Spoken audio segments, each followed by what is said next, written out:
Baik, kita langsung pada soal nomor 1. Perhatikan susunan batang korek api di bawah ini. Sajikan pola bilangan di bawah ini dengan menggunakan bilangan-bilangan yang menunjukkan jumlah batang korek api.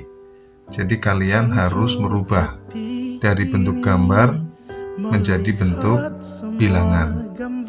Kalau kita perhatikan, pada gambar yang pertama ini terdiri dari 4 buah korek api ya. Pertama 1, 2, 3, 4 ya, maka kita tulis 4 ya. Kemudian yang kedua ada berapa ini? 1, 2, 3, 4, 5, 6, 7 ya, ada 7. Yang ketiga kita hitung 1, 2, 3, 4, 5, 6, 7, 8, 9, 10. Nah, ini ada 10 ya kan. Nah, sebetulnya sudah membentuk pola ini. Dari suku pertama adalah 4, kemudian ke 7 ini bertambah 3 ya. Kemudian dari 7 ke 10 juga bertambah 3. Sehingga setelah 10 kalian sebetulnya bisa menentukan suku berikutnya ya, dengan cara ditambah 3. Maka akan diperoleh suku berikutnya adalah 13 dan selanjutnya dan seterusnya gitu ya. Kita lanjut pada soal berikutnya.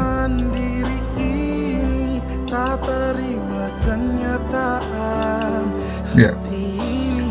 Soal nomor 2 adalah 4 suku berikut pada barisan bilangan 4,6,10,16 adalah gitu ya. Jadi 4 suku berikutnya pada barisan 4, 6, 10, 16. Baik. Suku pertamanya adalah 4. Ya kan? Kemudian suku keduanya adalah 6. Suku ketiganya adalah 10. Suku keempatnya adalah 16.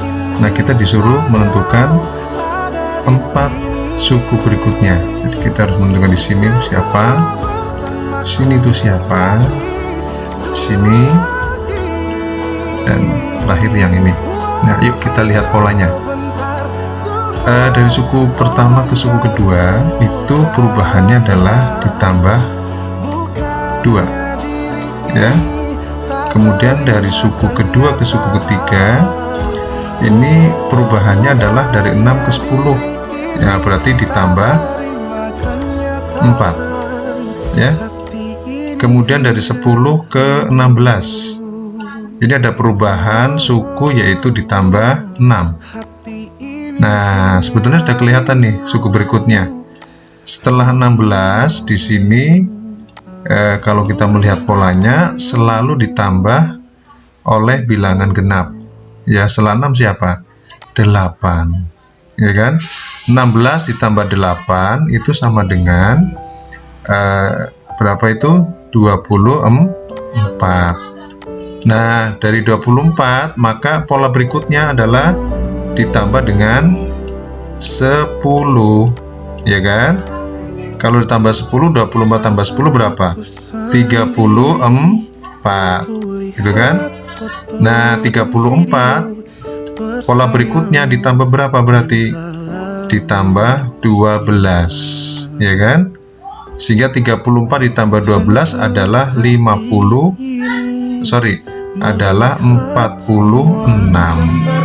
ya, 46 ya. Kemudian pola berikutnya adalah ditambah siapa? 14 ya. Sehingga dari 46 ditambah 14 adalah 60 ya. Jadi 4 suku berikutnya adalah 24, 34, 46, dan yang terakhir adalah 60. Gitu ya, bisa dipahami saya kira ya. Kalau sudah bisa, kita langsung aja ke nomor berikutnya. Rumus suku ke N, pada barisan 5, 12, 19, 26 itu siapa? Ya, rumus suku ke N-nya itu siapa? Baik anak-anak, kita langsung saja. 5 itu tidak lain adalah suku yang pertama. Ya, 5 itu tidak lain adalah suku yang pertama. Suku yang kedua ini adalah 12. Ya. Suku yang ketiga adalah 19. Suku yang keempat adalah 26. Coba kalian lihat perbedaannya. 5 ke 12, 12 ke 9, 19 ke 26. Ini sebetulnya sudah terlihat sekali jelas polanya. Dari 5 ke 12 itu di situ ada selisih 7. Ya. Begitu pula 12 ke 19, di situ juga ada selisih 7, ada beda 7. 19 ke 26 ada beda 7. Nah, ternyata apa? Bedanya selalu sama. Maka dugaan kita yang pertama adalah ini pasti 7 ini. Ya, rumus suku N-nya, UN-nya adalah pasti 7. Ya kan? Pasti menggunakan angka 7, 7N gitu ya. Nah, cuman kalau suku pertama U1 berarti kan U1 sama dengan 7N. Berarti kan 7 dikali 1. Ya, ternyata menghasilkan 7. Padahal yang diharapkan adalah 5. Maka bagaimana caranya ini? Biar rumus yang terbentuk itu sesuai dengan hasil yang diharapkan, yaitu 5. Maka dugaan kita berikutnya adalah 7 dikali 1 dikurang 2. Ya kan? Maka 7 kali 1 7 dikurang 2 dapatnya adalah 5. Ya kan? Nah, berikutnya sekarang kita coba lagi untuk suku yang kedua. Suku yang kedua di sini ditentukan adalah 12. Ya, maka kita langsung saja pada membuktikan ini. 7 dikali 2. Nah, 7 kali 2 berapa? 14 ya. 14 itu kalau dikurangi 2 maka menghasilkan berapa? 12. Oke. Ya kan? Berarti rumus ini sudah bisa dijadikan satu generalisasi, bisa dijadikan sebagai rumus umum bahwa barisan 5, 12, 19, 26 itu memiliki rumus suku ke N adalah 7N min 2 gitu ya. Soal berikutnya, kita lanjut saja pada soal berikutnya. Ya, soal berikutnya adalah deret ya. Jumlah 20 suku pertama dari barisan bilangan 2, 4, 6, 8 adalah, nah ini kalian tentunya sudah tahu bahwa pada barisan bilangan 2, 4, 6, 8 itu suku pertamanya adalah 2 atau sering kita sebut sebagai A. Ya, diketahui A-nya adalah 2. Kemudian beda itu selisih dari suku yang kedua ke suku pertama atau suku yang ketiga ke 2, itu selisihnya selalu 2 ini.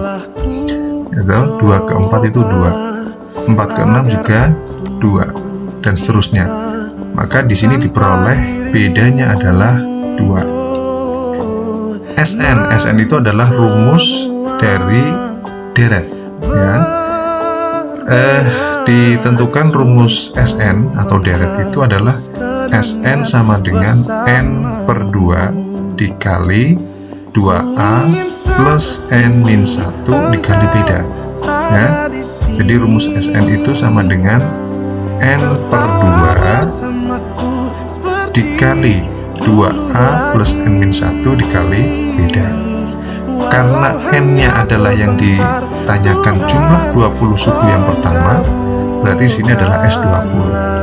S20 sama dengan N-nya adalah 20 per 2 dikali 2A hanya adalah 2 kali 2 ditambah N-1, berarti 20 dikurangi 1 yaitu 19 dikali bedanya adalah 2. Yuk kita kerjakan satu persatu dari persamaan yang sudah kita masukkan ya. 20 dibagi 2 ya, 20 dibagi 2 itu tidak lain adalah 10 kan. 2 dikali 2 adalah 4 ditambah 19 dikali 2 adalah 38. Nah ingat, operasi mana yang harus dikerjakan dulu adalah yang ada di dalam kurung, yaitu 4 ditambah 38. Maka di sini sama dengan 10 dikali 4 ditambah 38 adalah 42. Sehingga 10 dikali 42 adalah 420. Jadi jumlah 20 suku pertama dari barisan bilangan 2, 4, 6, 8 adalah 420.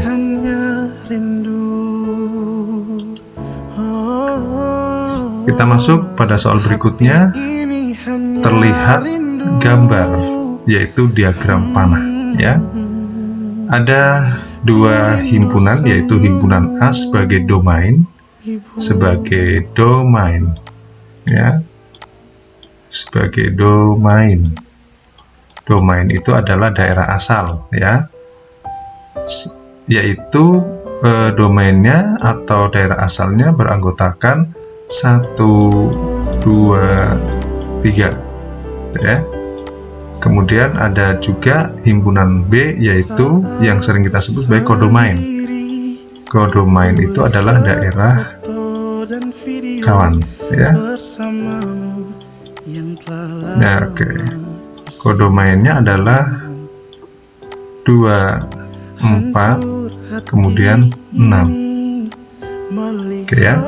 Pertanyaannya begini, hubungan atau relasi apa yang sesuai dengan diagram panah di atas? 1 dipasangkan ke 2 ya, 1 dipasangkan ke 2, kemudian 2 dipasangkan ke 4, 3 dipasangkan ke 6. Nah ini hubungannya apa? Nah kalau kita perhatikan ternyata 1 itu adalah setengah dari 2 ya kan. 1 itu kan adalah setengah dari siapa? Dari 2 ya kan. Kemudian 2 itu adalah setengah dari ya kan, setengah dari siapa? Dari 4 gitu ya, karena setengahnya dari 4 adalah 2. Kemudian 3 adalah setengah dari ya kan, setengah dari 6. Maka hubungan atau relasi yang sesuai dengan kondisi diagram panah di atas adalah setengah dari. Next, nomor berikutnya, terdapat beberapa diagram panah. Ada 4 gambar. Gambar yang pertama adalah seperti ini, seperti nampak pada gambar. Kemudian gambar yang kedua, gambar yang ketiga, gambar yang keempat ya, yang termasuk fungsi ya atau pemetaan. Syarat fungsi adalah memetakan dengan tepat satu anggota, ada kodomain ya. Jadi fungsi adalah memetakan anggota himpunan asal tepat satu ya dengan daerah kawan. Artinya apa? Yang diperhatikan adalah daerah asalnya ini tepat satu. Nah, tepat satu itu berarti harus tepat satu ya, tidak boleh double seperti ini. Kalau ini kelihatan sekali daerah asalnya ini ada yang double ini ya, berarti ini bukan fungsi atau bukan pemetaan. Sekarang gambar kedua, ternyata pada daerah asalnya ini semuanya terpasangkan ya, terpasangkan ini terpasangkan, tidak ada yang double, tidak ada yang tersisa, artinya terpasangkan tepat satu. Meskipun pada daerah kodomainnya ada yang double ya, ada yang tidak punya pasangan, tidak apa-apa, karena yang dilihat adalah domainnya saja itu ya, berarti ini termasuk fungsi. Nomor 3, gambar 3 ini kenapa bukan fungsi? Karena terlihat jelas ini ada satu anggota daerah asal yang tidak memiliki pasangan ini ya, maka dia bukan fungsi. Gambar yang keempat, kalau kita lihat bersama-sama di sini, daerah asalnya ternyata apa? Semuanya terpasangkan tepat satu ya. Ini tidak ada yang double, ini juga tidak double, ini juga tidak double. Nah, itu yang termasuk fungsi. Jadi yang termasuk fungsi adalah gambar 2 dan 4. Next ya, kalau kita perhatikan di sini ada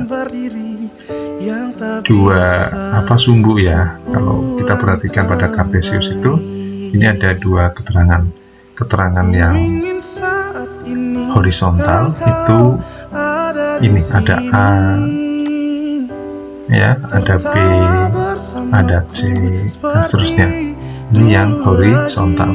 Sedangkan yang vertikal yang berdiri ini, di sini ada angka 1, angka 2, dan seterusnya sampai angka 10. Nah, sekarang dari sini, dari gambar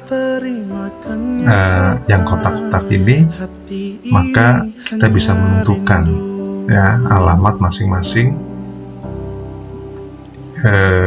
lokasi. Misal bioskop itu ada di lokasi mana ini? Nah, maka bioskop kita tarik ke bawah, lokasinya adalah di posisi siapa ini? D ya, D, koma siapa? Nah, koma 8. Jadi bioskop itu adalah D, koma 8 itu ya. Nah, kalau SMP 14 itu berarti tarik saja ke bawah ya. Ya, posisinya ada di H, kemudian ke arah yang vertikal adalah 8. Maka SMP 14 itu adalah posisinya terletak pada koordinat H, 8 ya. Tidak boleh dibalik-balik ya, selalu dari yang bawah ini. Sekira itu. Berikutnya, titik-titik yang dapat ditarik garis sejajar dengan sumbu Y, sejajar dengan sumbu Y. Nah, baik, maka kita harus cek satu persatu sebetulnya ya. Sejajar dengan sumbu Y ya, kita coba aja ya, kita buat sketsa saja ya. Nah, ini adalah sumbu X, yang ini adalah sumbu Y. Ini adalah pusat koordinat. Ini 1 misalnya, ini 2, ini 3, ini 4, min 5. Udah mentok sampai ini aja ya. Yang ini udah sama, ini min 1, min 2, min 3, min 4, min 5 dan seterusnya gitu ya. Sekarang untuk sumbu Y 1, 2, 3, 4, 5. Sumbu yang ke bawah bernilai negatif, min 1, min 2, min 3, sampai min 4 saja dah, cukup. Yuk kita buktikan. Yang pertama adalah min 4,5. Min 4,5 berarti di sini nih. Ya. Ini ada titik A. Kemudian B-nya 1,5.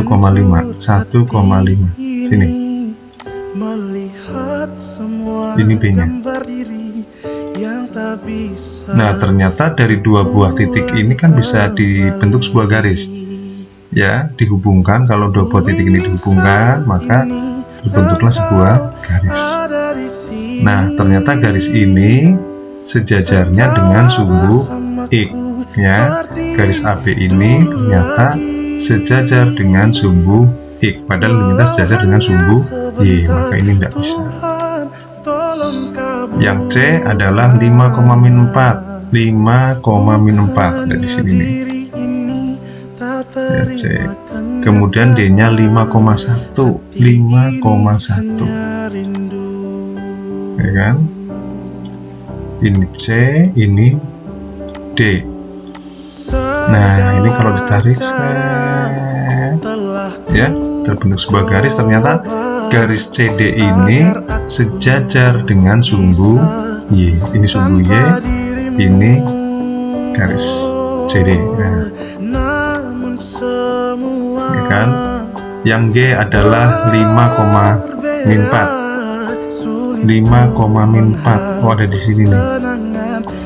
Ya, kemudian hanya min 1,5. Min 1,5. Min 1,5. Oh, di sini. Ya, jadinya garis yang memotong malah ya. Garis ini memotong sumbu X dan sumbu Y. Namanya memotong. 5,-1. Ya, 5,-1. Ya, ada di sini nih. 5,-1, min 5,-4, min 5,-4. Nah, ini ya. Tarik sana. Nah, ya, garis ini memotong sumbu Y, tidak sejajar tapi memotong sumbu Y. Ya. Jadi yang dapat ditarik sejajar dengan sumbu Y adalah 5,-4 dan 5,1. Berikutnya, garis yang memiliki gradien 2,5, gradien positif 2,5. Garis kalau bergradien positif itu cirinya jatuhnya ke kanan. Ya, contoh garis yang jatuh ke kanan misalnya ini garis jatuh ke kanan. Ini juga sama, garis ini jatuhnya ke kanan. Ya, tapi kalau yang apa ini garis N dan garis M itu jatuhnya ke kiri. Kalau jatuh ke kiri berarti gradiennya negatif. Ya, negatif. Nah, mintanya adalah yang positif. Maka kemungkinannya kalau tidak kayak N. Cuman kita cari siapa yang bernilai 2/5. Gradien itu apa namanya? Gradien itu dirumuskan adalah perubahan komponen yang vertikal dibagi komponen yang horizontal, ya. Atau gini aja, delta Y ya delta Y, yang vertikal itu kan Y, dibagi delta X, ya, delta X, atau yang horizontal, ya. Yuk kita lihat yang bernilai 2 itu mana. Ini kita lihat ya, nih 1, 2, nah ini 2 ini, ya. Kemudian 5 nya adalah delta X, nah ini X itu yang mendatar seperti 1, 2, 3, 4, 5. Nah, berarti garisnya adalah garis L, ya. Garis yang memiliki gradien 5 adalah garis L. Kalau garis K, coba kita hitung delta Y nya atau perubahan tegaknya. Kita lihat 1, 2, 3, 4, ya, ada 4 ini, 4 per 1, 2, 3, 4/3, ya, jadi bukan ini. Berikutnya